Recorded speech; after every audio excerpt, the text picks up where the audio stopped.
task number 9, challenge 5, Linux lore. Again, we have it over here. Okay, so basically if you read also the instructions in the command line they provide, you will see exactly what you have to do. Here we see long format and then actually check out the hidden files.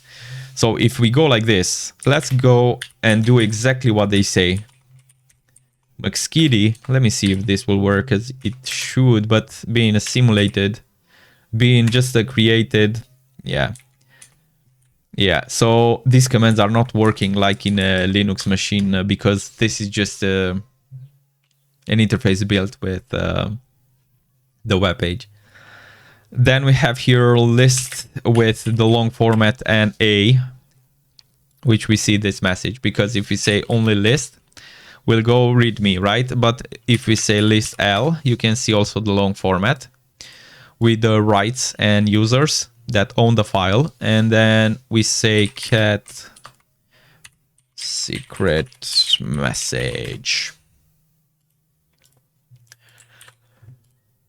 TBFC's delivery drones are glitching, dropping eggs instead of presents. McSkitty's last login came from a Linux server and something in his account might explain why. Dropping eggs instead of presents. Well, we will have some buff kids. Linux powers most servers worldwide, and knowing how to search within it is a must for any defender. Objective: locate McSkitty's hidden message in his Linux home directory. And we have the same steps that we have over here. Perfect.